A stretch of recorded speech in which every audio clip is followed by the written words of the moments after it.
Hello and welcome to the Biz Design Enterprise Architecture podcast.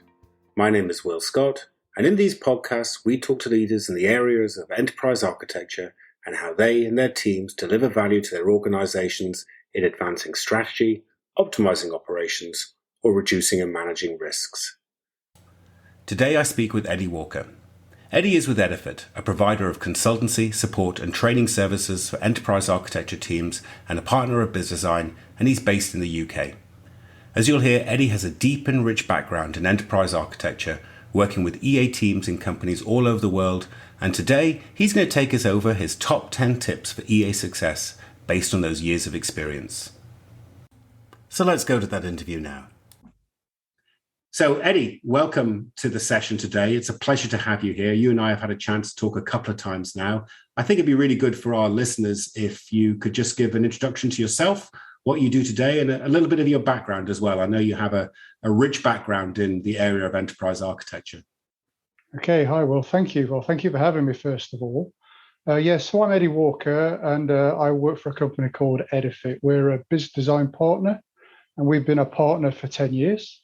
We focus on enterprise architecture and architecture generally. So we do architecture for our customers and our clients, but we try and do that in a model-driven way. So hence the relationship with Biz Design and really the use of Biz Design in most, if not all, of our engagements. Excellent. And what's your background and your history? How did you end up in this role? Good question. So, I actually started as an engineer by training, but was always quite excited by IT as a discipline. So moved into that, and I spent time as a developer, and then as a data architect, and latterly more in the enterprise space. So I guess I've got that engineering discipline behind what I do, like things to be evidence-based, and just a passion for IT, new technology, and the way things change.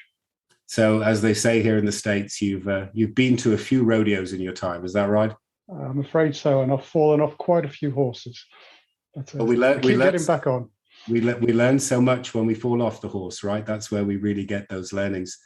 So, Indeed. I know you've been doing some work on your top 10 takeaways or tips for enterprise architects of how to be successful and impactful in the enterprise. And I thought it'd be good for us just to go through those and hear what your insights are from your deep experience in this space. Yeah, no problem at all. So I guess on them, I've put a modeling focus on it because obviously it seems more relevant to your audience. But I guess a lot of these takeaways, these learnings apply equally to architecture as they do to modeling. So we'll try and talk about both as we go through. Okay, so what's number one on the list? And are these in order, or are they just 10? I think they're kind of in an order. So you could maybe think of them as principles that you might want to apply when you're embarking on doing modeling as part of an architecture discipline. So yes, let's say there's an order to them, and people may disagree. Sounds good. Let's go with number one then. Okay, so the first one is to prioritize, which is probably an obvious statement. But when we think about doing modeling, there is a tendency sometimes that we try and run in 1,000 directions all at once. And we have to remember that we've got a tool there to serve or support an outcome. So prioritize them. And yes, be excited by all the things modeling can do and the tooling can do to help you. But try and make sure you're addressing those things in priority order to give value to the customer, to the stakeholder, whomever that may be.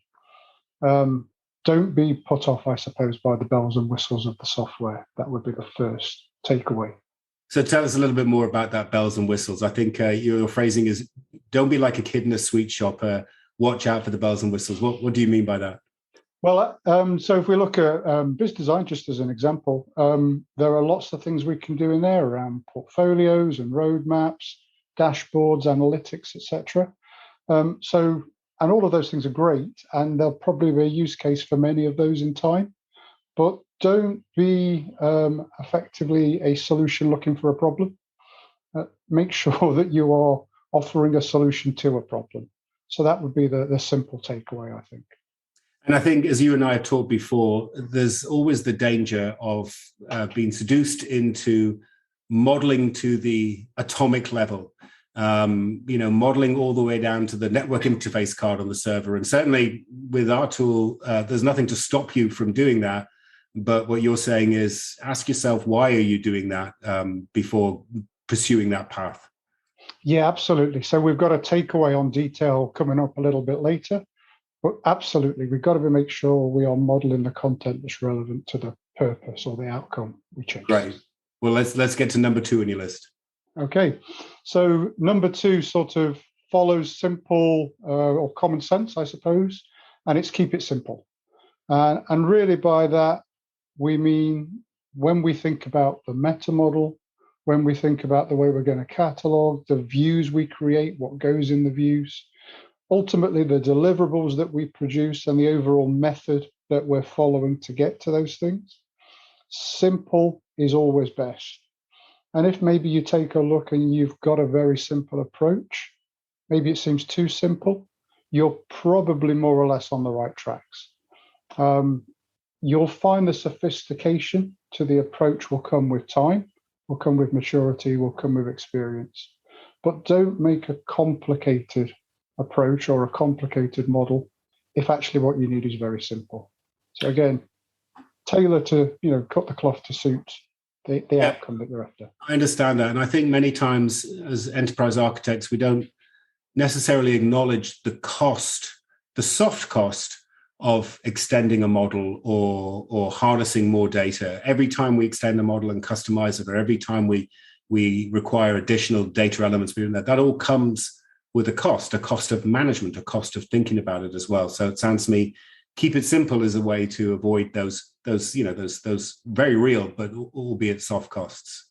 Absolutely. I mean, remember, we're trying to address a particular outcome, hopefully aligned to our prioritized list. So the model only needs to be as complicated as to derive an answer to the question, and no more complicated than that. So we're off to a good start. Number 1, prioritize. Number 2, keep it simple. What's the third on your list there, Eddie? So the third really is just the natural progression to that. It's be consistent. So if we've got an approach we've agreed is sensible and is just enough to get us to the answers we're after, don't allow randomness, basically. Make sure people follow that approach consistently, because ultimately what we're trying to do is drive analysis from our models. And if we don't always use the same relationship, the same pathway from A to B to C, then actually the analysis becomes meaningless. And if we don't have meaningful analysis, we don't then easily get to facts and evidence that support our decision making. That makes a lot of sense. If you define an approach, stick with it, whatever you do. That makes a lot of sense. Okay, moving on to 4. Okay. Number 4 is about language. The collective term for architects, I believe, is an argument. We have to be clear with our language and make sure it's language our stakeholders can understand. Remember the benefit we're after here. So ultimately, it's the analysis, the evidence to support stakeholder decision-making. That's what we're trying to achieve. But if the stakeholders don't understand what we're telling them, we're failing straight away. And this then isn't about educating them. Well, when we say this is what we mean. It's about you adjusting the way you talk about it to a way that they get. So there's always that adage of, good architecture is communication, communication, communication. Actually, for me, it's more good architecture starts with listening, listening, listening. We should be understanding the way the problem is being couched or presented, and we should be playing back a response in terms that will make sense to people. So lots of different ways to present it. You're going to get knocked over a few times, you'll get it wrong. But the more ways you have to present the data, eventually you'll strike upon the right one for the consumer. That makes a lot of sense. And I often observe that the challenge to enterprise architect, because enterprise architects do have their own, shall I say, secret language or specialized language, whether that's Archimate or something else, is that's absolutely fine for the people who are experiencing that, but that specialized language has to be suppressed almost, or simplified, or translated to the business stakeholder who has no need to understand that language. Is that what you're saying? Absolutely. And there obviously will be stakeholders in your organization, your enterprise, who want something a little bit more prescriptive, a little bit more detailed. So where they're concerned, give them the ability to self-serve where possible, because they'll be competent and proficient in the languages. Where not, don't try and educate people who don't care about things like Archimate or BPMN or UML. Don't educate them in that. Give them a view that makes sense to them. That's right. That makes sense. So let's just remind ourselves where we come from, prioritize, keep it simple, consistency, and use a language that your stakeholders can understand, which almost never is the specialized language that enterprise architects use, albeit very powerful, something that has to be suppressed or at least translated into understandable terms. Okay, great. We're halfway through. What's number 5 on the list?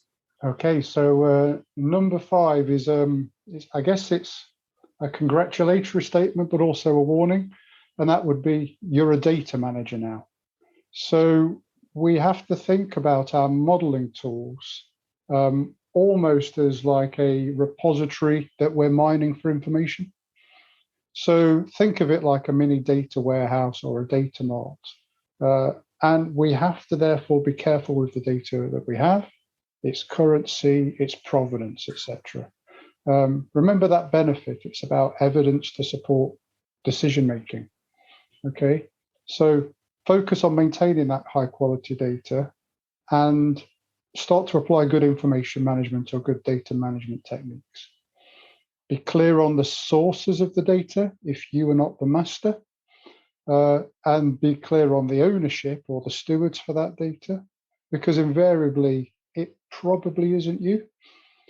So we have to try and get that right level of federation and integration into the way we pull the data together to really make sure that the reports we present are built on solid data and have credibility. Okay. So is that a fairly, give you some insight here when we move beyond the tool to the people and the process side of the equation? Mm-hmm. You know, when you're dealing with people who manage the CMDB or the project and portfolio management system or the IT financial system, what's your view on, or any tips there on how we all agree what is the system of record for what? Yeah, we've got a takeaway on this a little bit later on, but we'll just touch on it now. We're in a privileged position in doing what we do, that we get to talk to and speak to lots of different stakeholders across the business. And I think we have to make sure we manage those relationships effectively, because sometimes it can feel like land grab when we say we'd like that information and this information. So I think in the majority of cases, we aren't the owners of the data. And we'll talk a little bit about where we are later. So where we're having those conversations with those stakeholders, let's be clear on why we want to use the data, for how long, and let's set their minds at ease about actually the purpose is genuine and value adding. Hopefully they're a stakeholder who's going to benefit from that analysis, which makes the engagement easier in the first place. But I like that concept is, you know, data management implies an activity. You have to manage the data. And so it connects back to that point we were making earlier on, that any data you bring in has to be managed. It doesn't come for free if you want to maintain the currency and the accuracy of it. Correct, absolutely. And I think it's worth saying that if you can't guarantee its currency, its accuracy, generally, you shouldn't use it. Now, there are exceptions to that, which maybe we'll talk about in a moment. Sounds good. Okay, so on to number 6. Okay, so segue in then. Number 6 is hide the gory details. So you touched on this a little bit earlier, Will.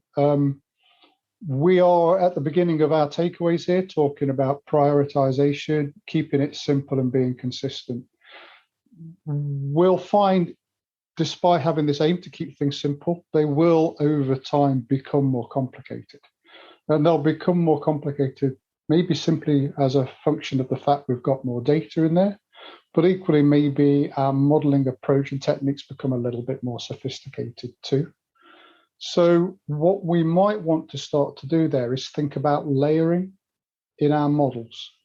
So, and that layering might be to do with almost peeling the onion skin, if you like, so I can get some insight analysis at a very macro level without jumping into a much more detailed model, which maybe the data can't be as relied on as much. Maybe it's only got a shorter life cycle. So that layering becomes important. And I suppose we could think about a good example being a service-based approach to modeling. We may have the notion of our services, I don't know what they could be, like communication services, network services, application services in one sense, and we know they're connected. And at that layer, we can do analysis to say if this breaks, what's impacted. We may then almost go to a layer down to say, well, actually, how is that application constructed? And the connection between the service and the app, actually, that's quite loose. And that's deliberate. It's almost like a layer of sponge in your sponge cake. Right. I want to be able to slide the two things, but know they are connected. So if we can think about that concept, it keeps the gory detail away and only where it's relevant, maybe on change projects and detailed analysis. And it allows that wider macro analysis to happen at the higher level. That makes a lot of sense. Great. Okay, we're making good progress here. What's 7 on the list? Okay, so we talked there about sort of layering and sometimes having loose coupling between that. We talked previously about data management. Takeaway number 7 really for me is it's all about the lines. So, and by that, what do I mean? Well, ultimately models are just boxes and lines, right? And they're supposed to be a simplified view of the world to enable analysis and decision making. We said in the data manager space that actually most of the boxes probably have owners, which mean we as architects are probably more interested in the lines. Right. So get the lines right, and suddenly the insight jumps out.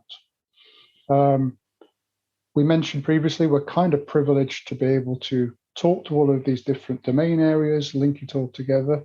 The insight we bring is the linkages. It's not the domain expertise on any given area. So join the dots, as is our strapline, join the dots to get to the value. And so I've heard it said before sometimes that whilst enterprise architects may not own the system of record for business processes or applications or servers or whatever projects, whatever it might be, they are the system of record for relationships, which I think is another word for lines, right? I understand as an enterprise architect how these things are all connected together. So if we're the system of record for anything, it's the relationships between these disparate sort of, I'd say, data silos or practices. Does that make sense? I completely agree. And for me, there's kind of a rule of 3 to this. If I'm interested in the way processes and systems work together, well, yeah, modeling can help with that.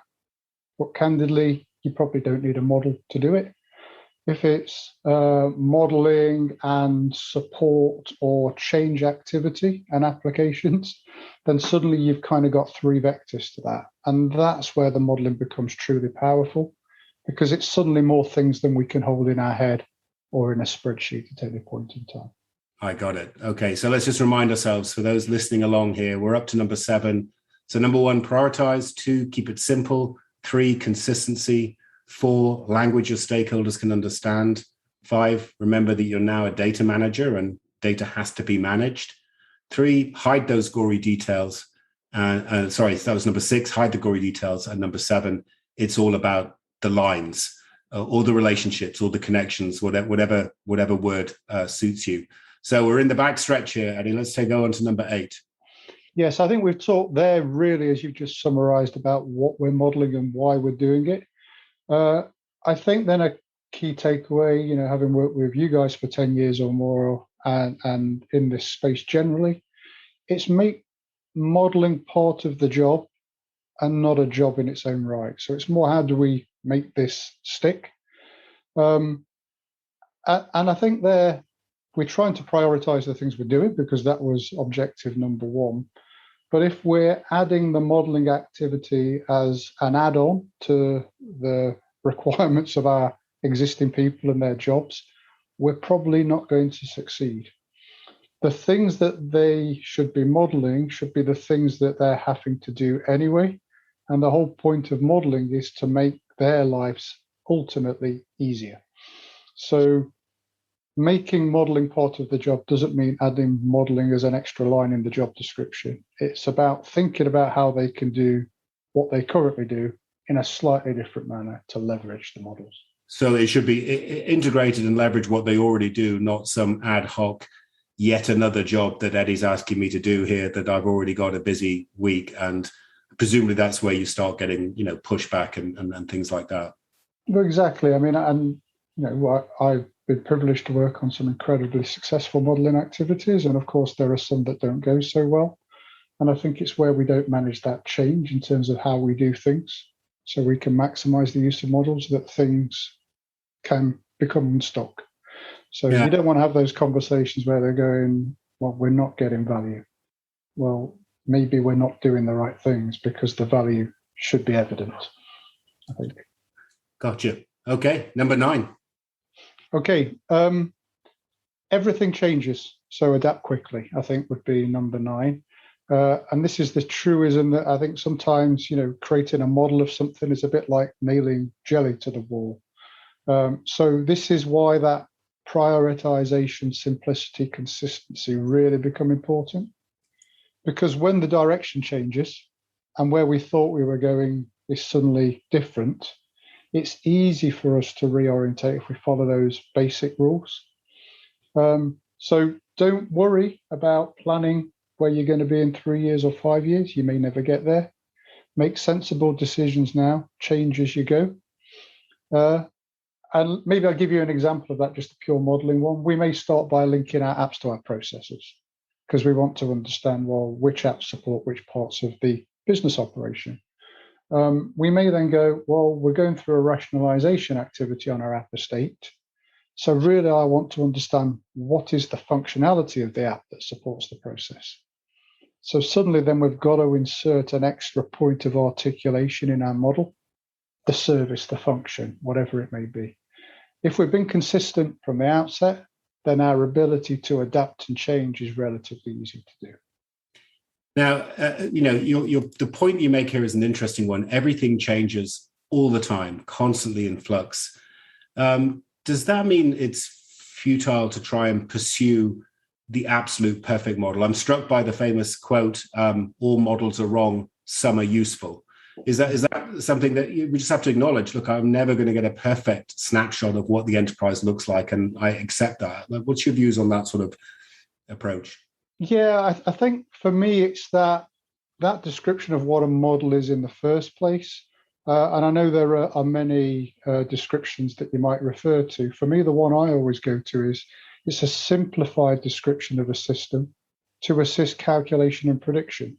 So here we've talked all the way through about, well, what are we trying to achieve? And what's the easiest way for us to create a model that fulfills it? We aren't trying to create an absolute replica of reality because that's just too big an elephant to eat. What we're trying to do is say, well, what's the minimum thing we can get away with that helps us answer questions we're currently unable to answer? So, yeah, the perfect model doesn't exist. And they all ultimately age and will need to be evergreened. I got it. And it's actually sometimes counter. I'm also an engineer by education as well. It's sometimes counter to what we've been taught that if we can, then we should. So surely with enough effort, with enough perseverance, with enough sweat, I can create that perfect digital twin of the organization. And you might acknowledge, yes, you could, but ask yourself, should you be doing that? Like, it strikes me that it's an easy trap to fall into as an intellectual exercise to try and model the enterprise perfectly. But we've got reality to deal with as well, right? We've got people who don't have time to wait around for that perfect digital twin. Yeah, I think maybe that's the gory details piece again, because the digital twin at some abstract sense should reflect the reality. So I've worked on these things in automotive and in sort of water and doing some interesting stuff now around smart cities. You don't have one model that encompasses all of that detail. You may have a generic thing and maybe a slightly different model for how you're dealing with, I don't know, warnings about maintenance issues on a vehicle, from how you might deal with the twin or the replica, how you deliver entertainment to the to the driver. So there's not one model, there's lots of connected things, and they're all just as complicated as they need to be, and absolutely no more. I like that. So make them as complicated as they need to be, as elaborate as they need to be, not as elaborate or complicated as they could be. Exactly. Okay, there and there. Okay, so we're at the end of our list. Number 10, what's your final words of wisdom? Well, number 10. So, I mean, I guess, we're doing this because we've been working with you guys for 10 years now. And like us, you'll have been fortunate to work in many different places, talking in many different industry sectors with many different types of stakeholders. So we're kind of privileged to do what we do. We get an insight into things that maybe many other people don't get. So the takeaway is simple. It's enjoy the journey, but try and be humble with that, because, ultimately you're invariably talking to people who know their domains far better than you do. You've just crucially often got that third piece of information they don't have. And it's that third piece that really brings the value from what architecture can offer to an enterprise, and therefore the value that modeling can offer to architecture as well. I got it. And my observation is, when I often ask people on these sessions, as you look at the transformational journey of implementing enterprise architecture as a discipline across three vectors of people, process, and tools, which is the most challenging? And the answer is never tools. That's not the installation and configuration of the repository and the software is not the challenges. But I won't lead the witness. What's the biggest challenge in your experience across those three categories? Well, yeah, you know the answer. I think we all know the answer. Before I worked in modeling, and I was doing development work, and then maybe in sort of COTS deployments and implementations too. It's managing change is the hard thing. So, and yes, invariably that's a people thing, but ultimately communication and listening are key to anything that we do. And if we aren't listening and taking on board the concerns, reacting and responding, we aren't going to succeed. And modeling as a microcosm of one type of tool you can implement in an organization is no different to any other one. Manage the change, understand the resistance, make sure it's addressing a problem, not looking to effectively find a problem. That's what we need to aim for. Fantastic. So let's just summarize those top 10. Do you want to go through the list of 10? Just give me the line items on them really quickly for those listening. Yeah, no worries. So number 1, prioritize. Do the right things in the right order at the right time. Manage a backlog. 2, keep it simple. And having kept it simple, 3, be consistent and follow the approach you've set. Communicate to your stakeholders in the right language is 4. Remember, it's about managing data, and you are assuming some responsibility for that, even if it's just the lines, is 5. Hide the gory details, so get that separation in, is 6. Number 7, all about the lines we've talked about. 8, make the modeling activity part of the day job, not something else that needs to be done. 9, everything changes. Not the Delamitri album, everything changes. So be there and be ready to adapt and enjoy it, because it's an amazing job to do. Fantastic. Eddie, thank you so much for your words of wisdom. I think that's a great list, and I hope our listeners really enjoyed that. So I'd like to take a moment just to thank you for putting the thought into this and crystallizing all the experience and knowledge you've gained over the time. And I look forward to having you back on a podcast soon where we can talk more about your organization and what it does to help enterprises transform themselves. But Eddie, thank you so much for your time today. Thank you for having me. Well, it's been a pleasure. Well, I hope you enjoyed that session. It was certainly very informative to hear Eddie take us over his top 10 tips that he has gained over his long career in working with EA teams. For more podcasts, blogs, and recorded webinars, please visit us at bizdesign.com, where there is a wealth of information available. And if you'd like to tell your EA story and feature on this podcast, then please email me, Will Scott, at podcast@bizdesign.com. BizDesign is a leader in the area of enterprise architecture software and supports enterprise architecture teams in delivering value to their organizations with a key focus on the value outcomes of strategy advancement, operational efficiency, and reducing risk. Thanks for your time today.